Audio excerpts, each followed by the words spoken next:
Welcome to calm, dreamy sleep, a peaceful place where stories become dreams.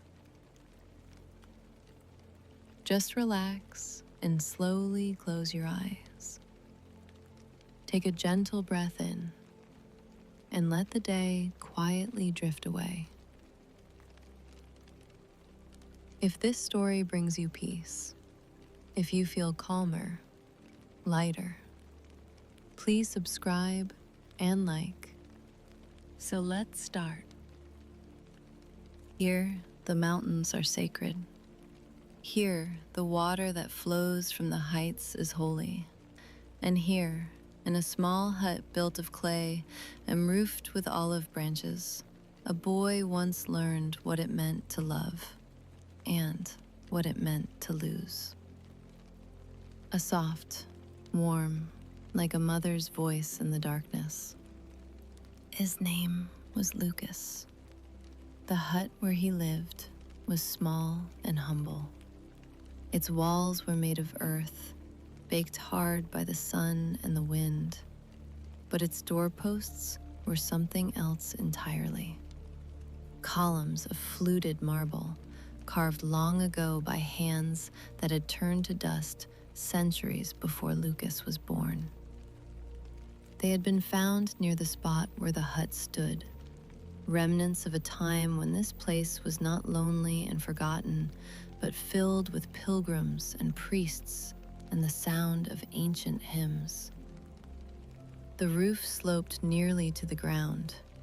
It was dark now, weathered by years of sun and storm, but once, long ago, it had been made of blooming olive and laurel branches, brought from beyond the mountains by people who no longer walked the earth.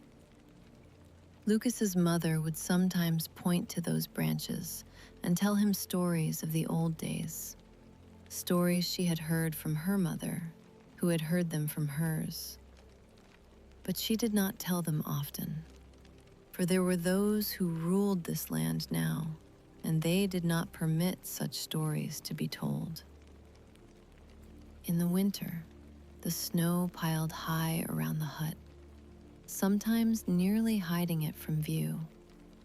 And it was then, when the world outside was white and silent, that Lucas's mother seemed happiest. She would hold his head between her hands and sing to him, songs she never sang at other times when the ears of strangers might hear. One song he remembered above all others.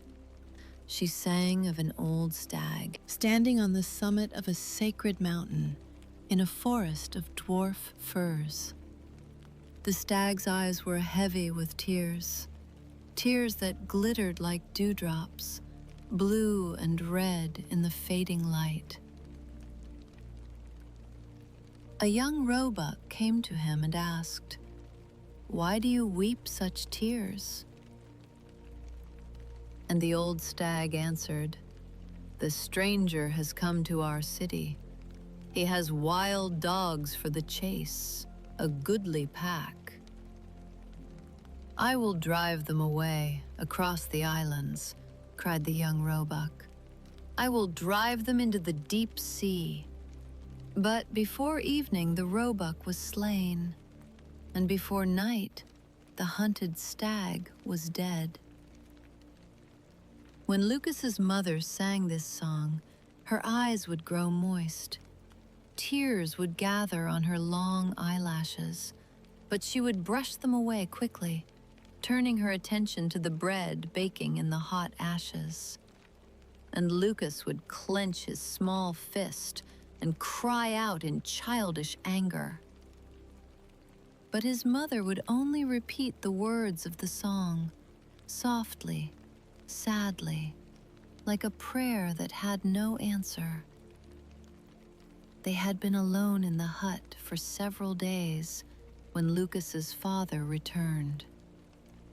Lucas always looked forward to these homecomings. His father would bring him things, shells from the distant Gulf, sometimes a knife with a shining blade. But this time, when his father pushed aside the sheepskin that covered the doorway, he carried something else beneath his cloak. A child. A little girl, small and half-naked, wrapped in a fur against the cold. When the fur was removed and the girl lay in Lucas's mother's lap, they saw 3 silver coins fastened in her dark hair. They were all she had in the world. Lucas's father told them the story. The girl's parents had been killed.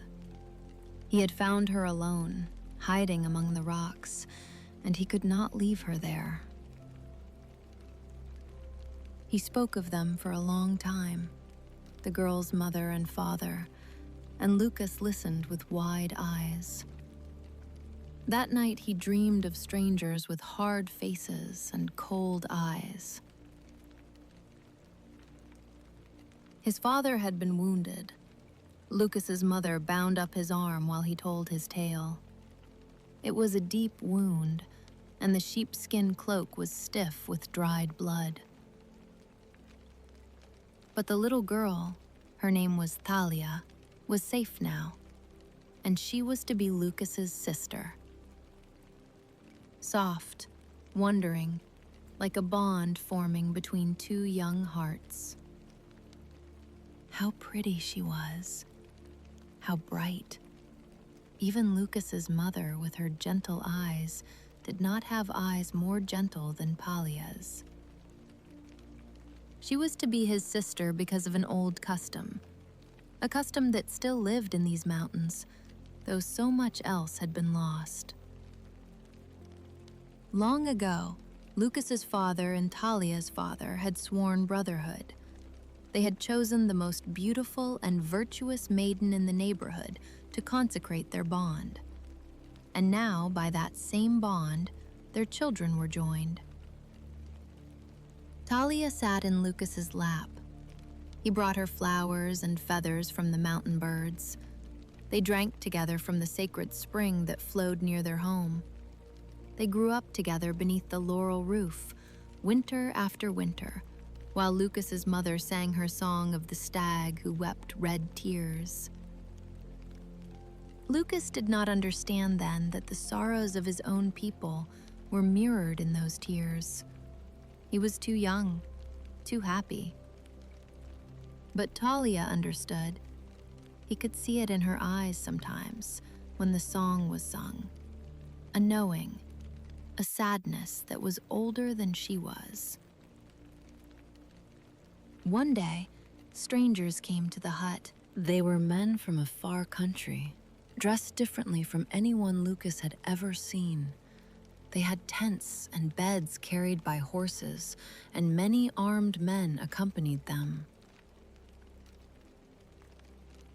The strangers were friends of those who ruled this land. They had come to see the mountains, to climb the sacred peak through the snow and clouds, to look at the strange black rocks that rose near the hut. They could not stay in the hut. It was too small, too smoky, so they pitched their tents outside, roasted lambs and birds, and drank strong, sweet wine. When they left, Lucas walked with them for a distance, carrying Thalia on his back, wrapped in a goat skin. One of the strangers stopped him. He made Lucas stand in front of a rock with Thalia on his back, and he drew them, a strange machine he had that captured their likeness on paper. When Lucas saw the drawing, they looked like one creature, joined together. He did not think much of it then, but Thalia and he were one, really. She was always on his lap or on his back, and in his dreams, she was always there. Like distant thunder rolling through the mountains. 2 nights later, other men came, armed with knives and muskets. Brave men, Lucas's mother called them. They stayed only a short time. Talia sat on the knee of one of them, and when they left, she had only 2 silver coins in her hair instead of 3. One was gone. The men wrapped tobacco in strips of paper and smoked it. They argued about which road to take.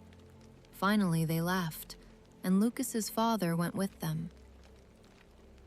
Soon after, they heard firing.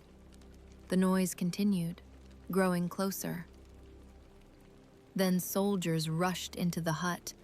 They seized Lucas's mother, Lucas himself, and little Talia. They accused them of harboring the men. They said Lucas's father had guided them. The bodies of the men were brought into the hut, and Lucas's father's body with them.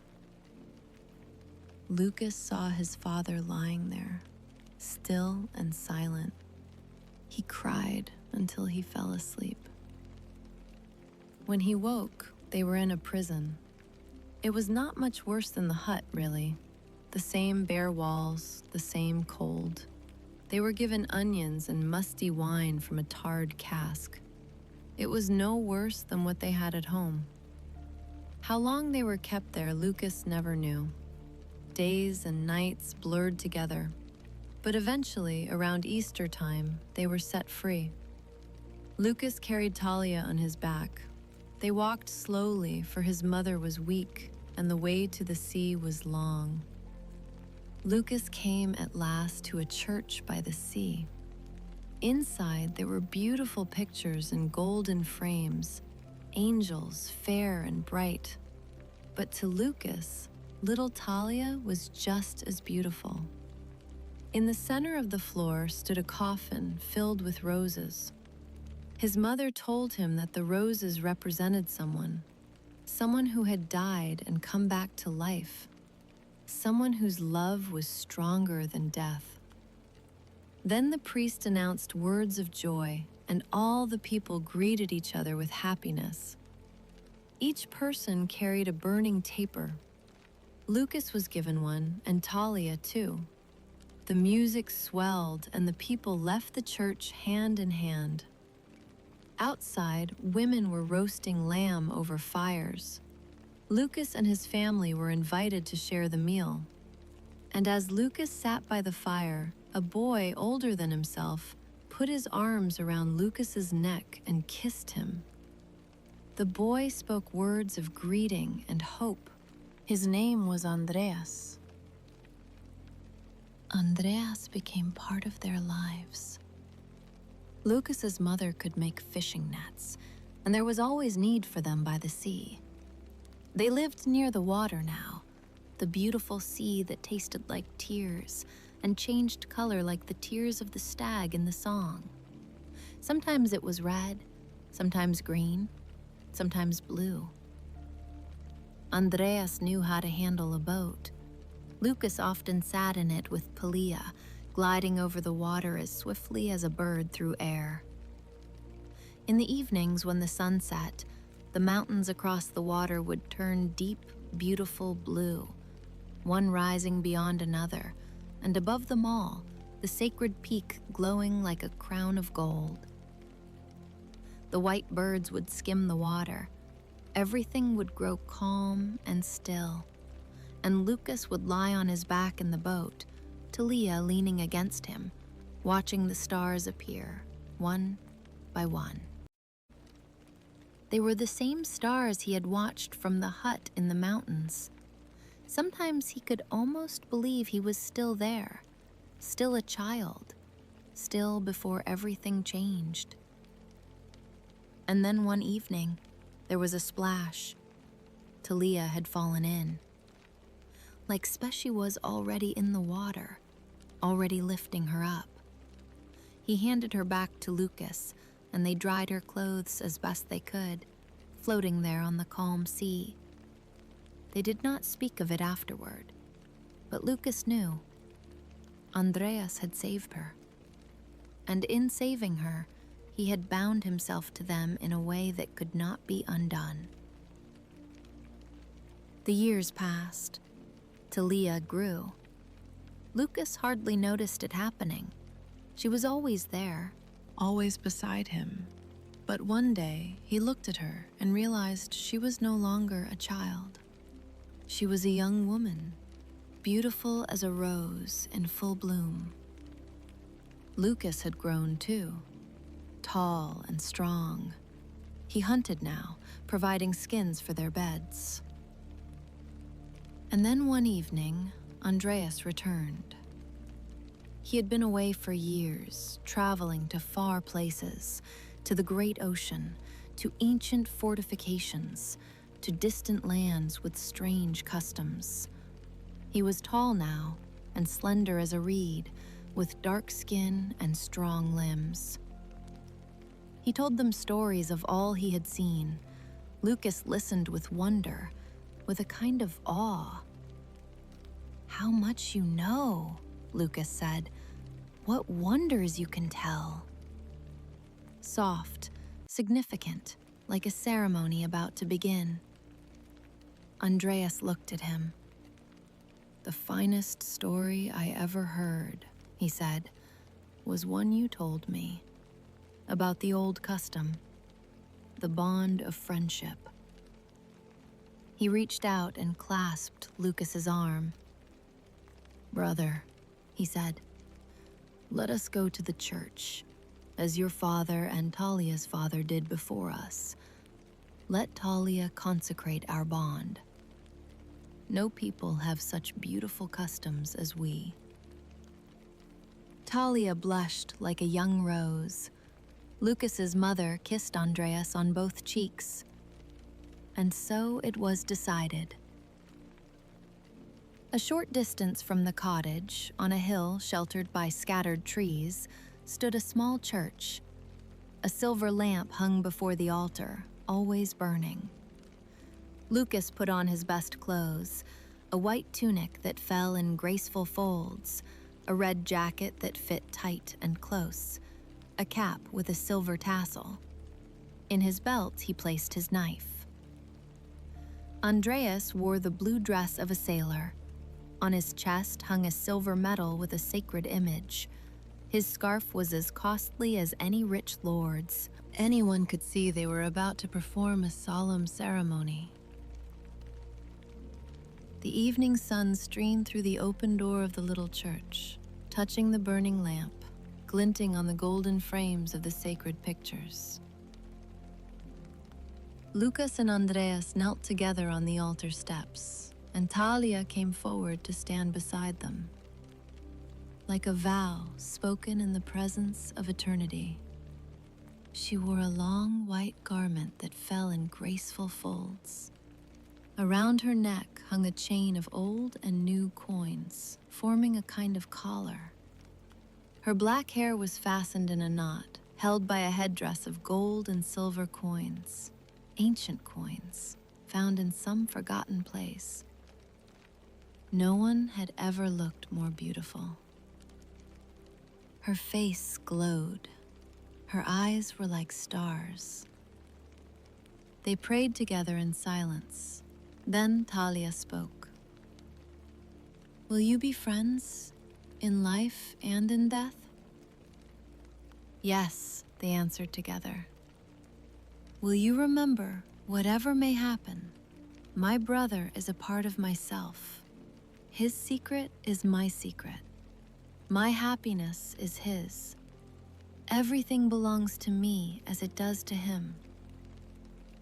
Again they answered, "Yes." Talia joined their hands together. She kissed them both on the forehead. Again, they prayed in silence. Then a priest came through a door near the altar and blessed them all.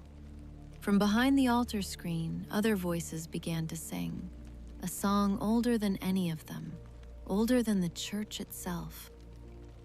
The bond of eternal friendship was sealed. When they rose, Lucas saw his mother standing at the church door, weeping. But they were tears of joy.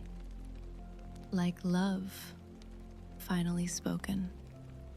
That evening, Andreas and Lucas sat together on the mountainside, looking out at the stars. Their arms were around each other's shoulders. They spoke of their people's sorrows, of the future, of the men who could be trusted. And then Lucas took Andreas's hand. "Brother," he said, "there is something I must tell you, something I have never spoken of to anyone." Andreas waited. "My whole soul," Lucas said, "is filled with love. A love stronger than the love I bear for my mother or for you." "Who do you love?" Andreas asked. And even in the darkness, Lucas could see his face grow pale. "I love Talia," Lucas whispered. Andreas's hand trembled. Lucas understood then. He understood everything. He leaned forward and kissed Andreas on the forehead. "I have never told her," he said. "Perhaps she does not love me, but I have seen her every day. She has grown beside me. She has become part of my soul." Andreas was silent for a long moment. Then he spoke. "She shall be yours," he said. "I will not wrong you. I love her too. But tomorrow I leave. In a year I will return. And by then, you will be married." They walked home in silence through the mountains. When they reached the cottage, Talia held the lamp as they entered. Lucas's mother was not there. Talia looked at Andreas with a sweet, mournful expression. "Tomorrow you leave us," she said. "I am sorry." "Sorry?" Andreas's voice was thick with a grief that matched Lucas's own. Then he took her hand. "Our brother loves you," he said. "Is he not dear to you? His silence now proves his love." Thalia trembled. Tears filled her eyes, and Lucas could hold back no longer. He took her in his arms.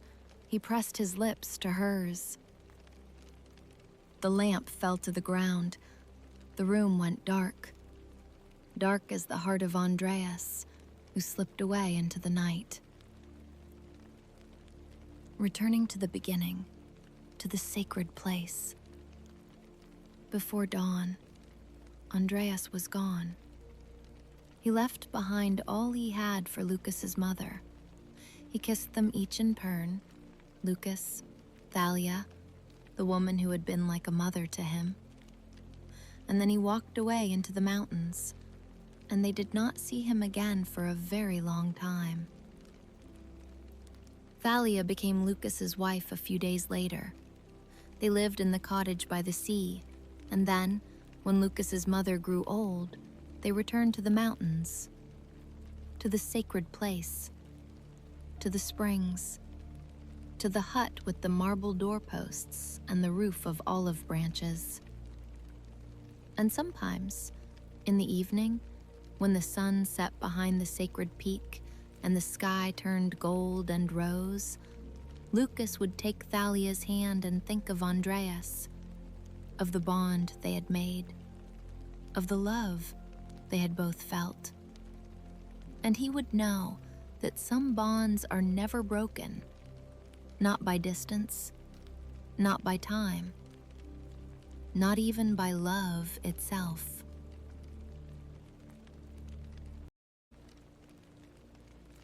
Thanks for listening and liking our stories. Before moving towards second story, please subscribe, like, and hit that bell icon for more upcoming exciting fairy tales. On a winter evening, in a small house not far from that ancient castle, an old man sat carving a piece of wood. He was a carver by trade, not a sculptor who worked in marble and exhibited in great cities, but a humble craftsman who carved figures for the prows of ships. Sailors believed that these figures brought them luck, watching over them as they crossed the treacherous northern seas. Beside him sat his little grandson, a boy with wide eyes and a heart full of questions.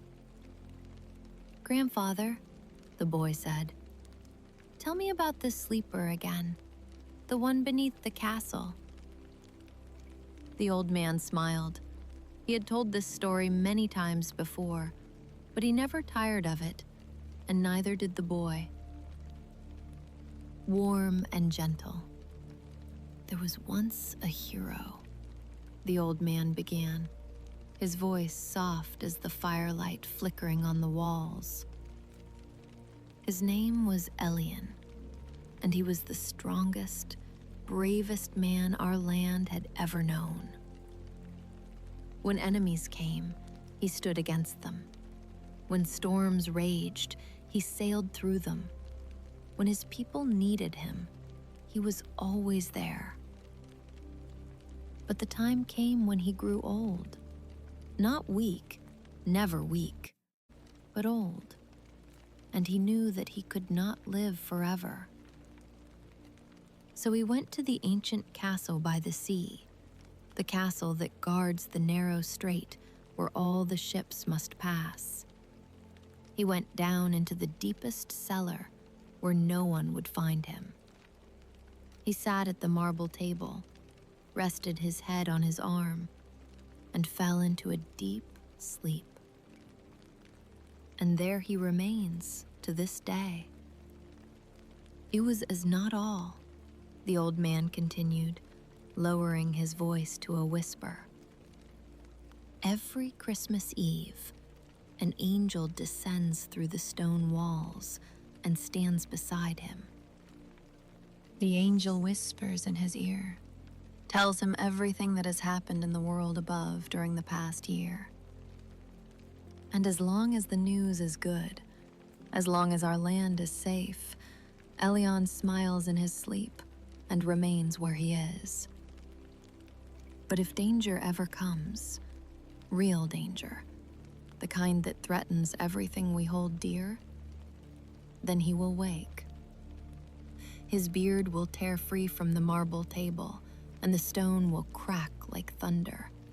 He will rise in his ancient armor, take up his battle axe, and stride forth into the world.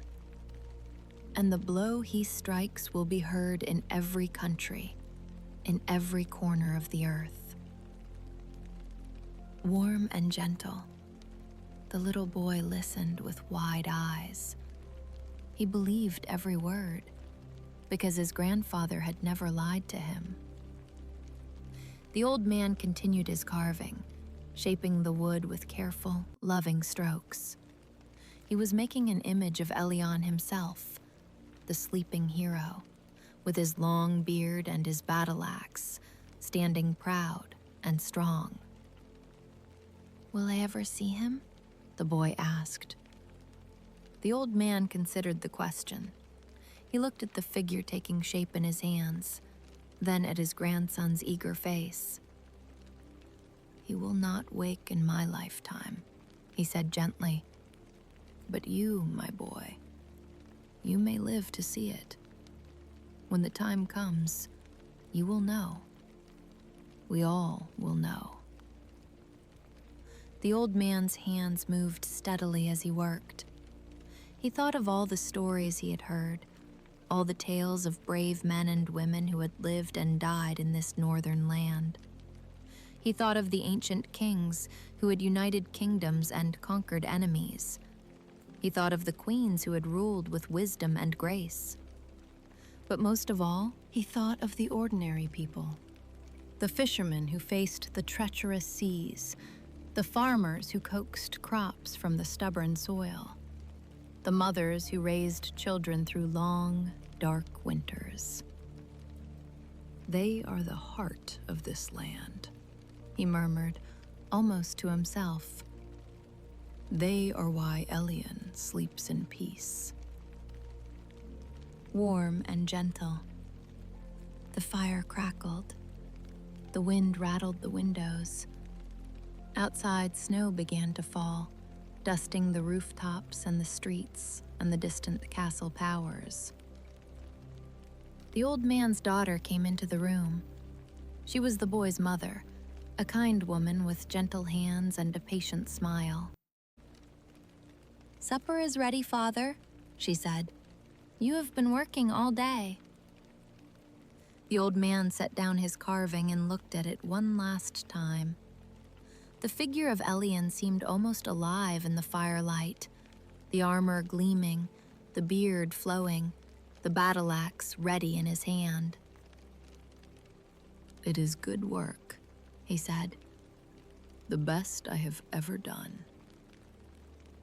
His daughter looked at the carving, then at her father's face. "I feel as though I have seen that face before," she said thoughtfully. "Somewhere, long ago, like a memory rising from deep water." The old man nodded slowly. "You may have," he said. "Many years ago, when I was young, I served on a ship during a great battle. The enemy fleet had come, and we were outnumbered and outgunned. Beside me stood a man, a common sailor, or so he seemed. But there was something different about him. The cannonballs flew past, yet he did not flinch. He sang old songs as he fought, and his voice gave courage to everyone who heard it. I never learned his name. When the battle was over, he was gone. No one knew where he came from or where he went. But I have always wondered, was it Elian?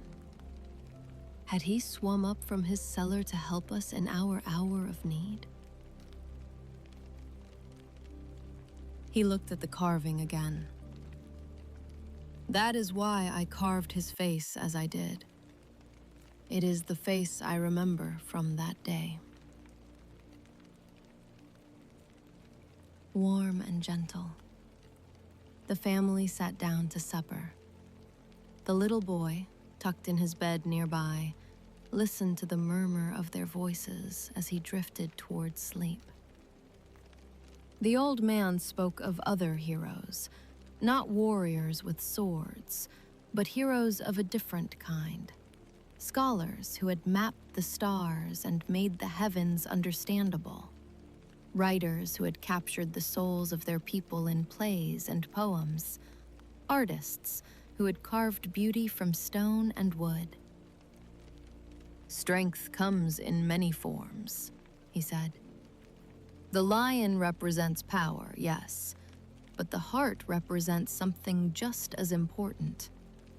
Gentleness, love, sacrifice." He gestured toward the books on the shelf, old volumes, well-read, their pages soft with age. "These are weapons too. They fight against ignorance and cruelty. They remind us who we are." The little boy, still half awake, let his imagination wander. In his mind's eye, he saw the ancient castle by the sea. He saw the deep cellar, the marble table, the sleeping hero with his beard rooted in stone. And he saw Elian dreaming of this humble room, this ordinary family, this quiet winter evening. Dreaming of the old carver and his grandson, and all the generations who had come before and would come after. In his dream, Elian nodded. "Yes," he seemed to say. "Remember me. Keep me in your hearts. I will be here when you need me." Returning to the castle, to the sea, to the sleeping hero. Morning came.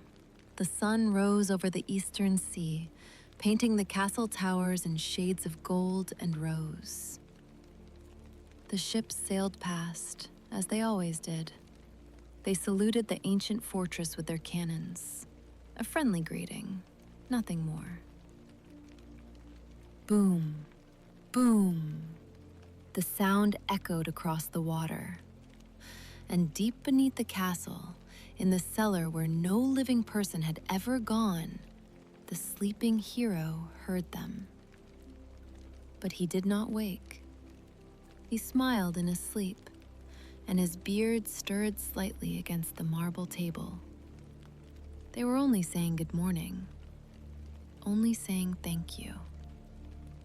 When the real danger comes, the cannons will sound differently. The call will be unmistakable. And then he will rise. And now you know about the sleeper. The hero who waits beneath the ancient castle, dreaming of his people, ready to rise when they need him most. He is not alone, you know. There are sleepers like him in every land, in every culture, in every heart. The part of us that waits, that hopes, that believes. They sleep, but they do not forget. Tonight, as you lie here, warm and safe, think of Elian. Think of all the quiet strength that surrounds you, the love of family, the wisdom of elders, the courage of ordinary people living ordinary lives. That is what he protects. That is what he dreams of. Sleep well and dream of ancient castles. Tonight's story is now gently coming to an end. Thank you for being here tonight. Thank you for listening. You don't need to do anything now. Just rest. Let your thoughts grow quiet, one by one, like candles being softly blown out. The soft sounds you hear, the gentle rain, the quiet hush of the world outside. They will continue to play, slowly, softly, steadily, guiding you deeper and deeper into comfortable, natural sleep. Close your eyes now. Let your shoulders soften. Let your hands rest open. Let your breath grow slow and easy. There is nothing to carry with you tonight. No thoughts to hold, no worries to keep. Only this quiet moment, only this gentle stillness. Allow yourself to drift away now, like a leaf on still water, like a cloud across a silent moon. Deeper and deeper and deeper still. Good night and sweet dreams.